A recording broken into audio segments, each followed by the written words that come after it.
Morning students, welcome to science class. How are you? I hope you all are healthy and safe at home.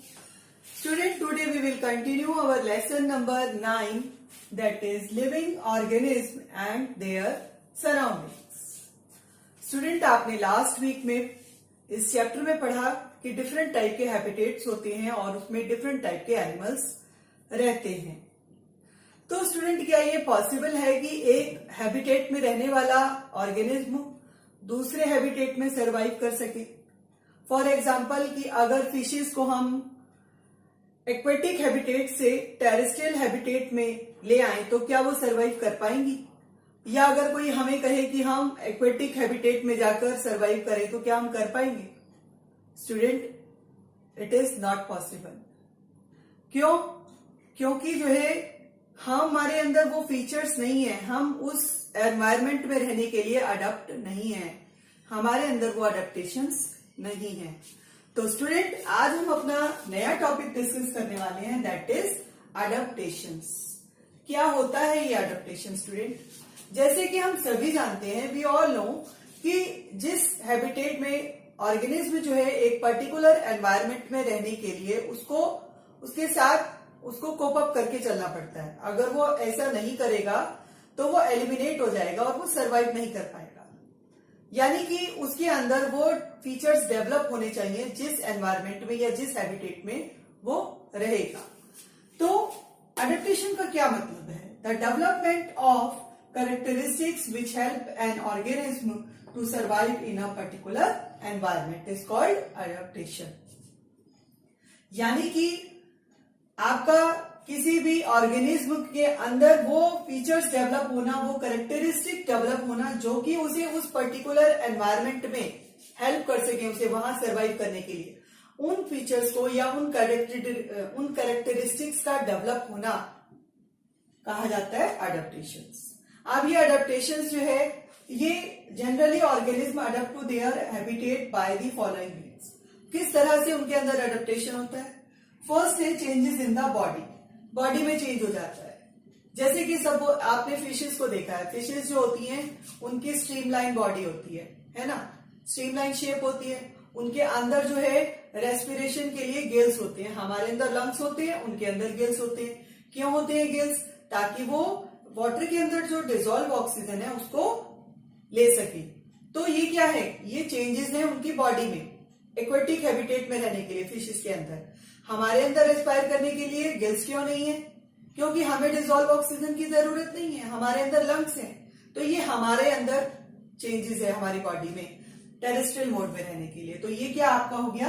Changes in the body. इसके जो changes होते हैं body के अंदर, इनको हम क्या कहते हैं? मॉडिफिकेशन कहते हैं. स्टूडेंट, अब हमारा सेकेंड पॉइंट है changes in behaviour.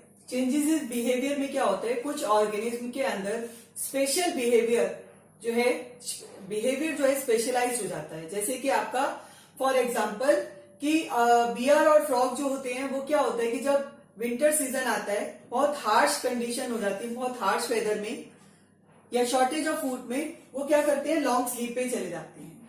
Long sleep winter में आपका हाइबरनेशन बोलते हैं इसको, और समर में करने एनिमल्स जो प्रोसेस करते हैं उसको एस्टिवेशन बोलते हैं. ठीक है. तो इसमें क्या होता है? उनके बिहेवियर में चेंज हो जाता है. जिसमें क्या होता है, आपने देखा होगा कि जैसे फ्रॉग वगैरह होते हैं वो विंटर सीजन में आपको बाहर नहीं दिखाई देंगे, और वो क्या होता है? वो लॉन्ग स्लीप पे चले जाते हैं और वो फिर समर सीजन में ही आपको दिखाई देते हैं.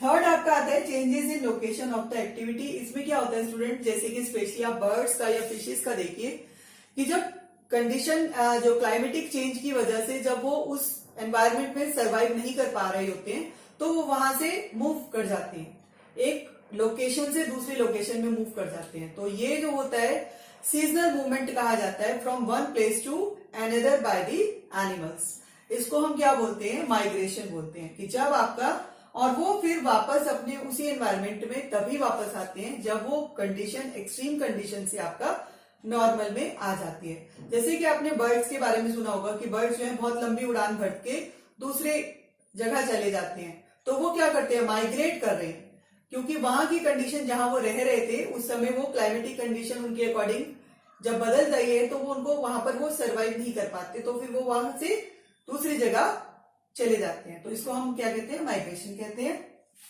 अब हम बात करेंगे अपना next topic, that is habitat adaptations in plants.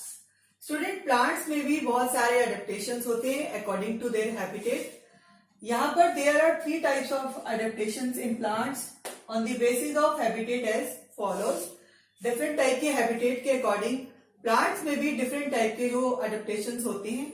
सबसे पहले हम बात करें जीरोफाइट की। जीरोफाइट यानी कि वो प्लांट्स जो डेजर्ट पे रहते हैं। डेजर्ट पे रहने वाले प्लांट्स को हम क्या बोलते हैं स्टूडेंट्स, जीरोफाइट बोलते हैं।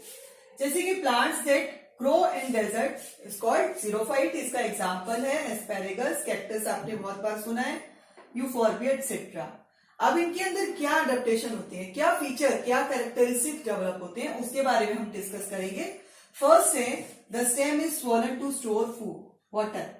वाटर को स्टोर करने के लिए इनका स्टेम जो है अपने आप फूल जाता है, स्वेल हो जाता है और उसके अंदर क्या हो जाता है, वाटर स्टोर करता है। सेकेंड आपका आता है the leaves are modified as spines to minimise water loss. आपको मालूम है कि लीव्स का काम क्या होता है, लीव्स के थ्रू, लीव्स में स्टोमेटा होते हैं और स्टोमेटा के थ्रू लीव्स जो क्या करती हैं, वाटर का लॉस होता है उनके थ्रू ट्रांसपिरेशन और इवेपोरेशन प्रोसेस से। तो वहां के जो जीरोफाइट प्लांट्स होते हैं उनमें जो लीव्स होती हैं वो स्पाइन की शेप में मॉडिफाई हो जाती हैं ताकि वाटर का लॉस कम से कम हो सके। थर्ड है the stem is green so it makes it food for itself. यहाँ जो जीरोफाइटिक प्लांट्स होते हैं उनका स्टेम ग्रीन कलर का होता है। ग्रीन कलर का होगा यानी कि उसमें क्लोरोफिल होता है और क्लोरोफिल की प्रेजेंस में वो स्टेम जो है अपना खाना खुद बना सकते हैं। They have very extensive root system. इसमें बहुत ही, इनका जो रूट सिस्टम होता है वो बहुत ही एक्सटेंसिव, बहुत ही लंबा, लार्ज होता है। आपने देखा होगा कि जो डेजर्ट में होने वाले प्लांट्स है वहां पर पानी की बहुत कमी होती है, तो वहां की जो रूट्स होती है वो बहुत लंबी, बहुत गहरी होती हैं ताकि वो वाटर को एब्सॉर्ब कर सके। नेक्स्ट हमारा 5th पॉइंट आपका आता है आपका स्टोमेटा आर फ्यूज सनकन इन पिट्स और कवर्ड विद फाइन हेयर्स। हमें मालूम है कि जो स्टोमेटा का काम क्या है, गैसेस एक्सचेंज का, और उसकी स्टोमेटा से वाटर का लॉस होता है। तो यहाँ पर क्योंकि वाटर तो यहाँ पर बहुत कम होता है, अगर वाटर का लॉस होगा तो वो सर्वाइव नहीं कर पाएगा प्लांट। तो यहाँ पर जो स्टोमेटा, इन प्लांट्स में जो स्टोमेटा होती है या तो वो बहुत थोड़े होते हैं और अगर होते हैं तो वो क्या होते हैं, पिट्स जैसे गड्ढे में दबा दिया जाता है। सनकन का मतलब धंसे हुए, तो इस तरह से स्टोमेटा उनके अंदर होते हैं और फाइन हेयर से कवर होते हैं। Their leaves are coated with cuticle to check the loss of water. जितने भी जीरोफाइटिक प्लांट्स होते हैं उनमें क्यूटिकल की वैक्सी लेयर होती है। क्यूटिकल का एक जो वैक्सी लेयर की वजह से क्या होता है, वाटर का लॉस कम हो पाता है। तो वहां पर जितने भी प्लांट्स होते हैं उनकी लीव्स जो होती है वो कैसे कोटेड, उनमें क्या कोटेड होता है, क्यूटिकल की वैक्सी लेयर होती है जिसकी वजह से उसमें वाटर का लॉस कम होता है। वाटर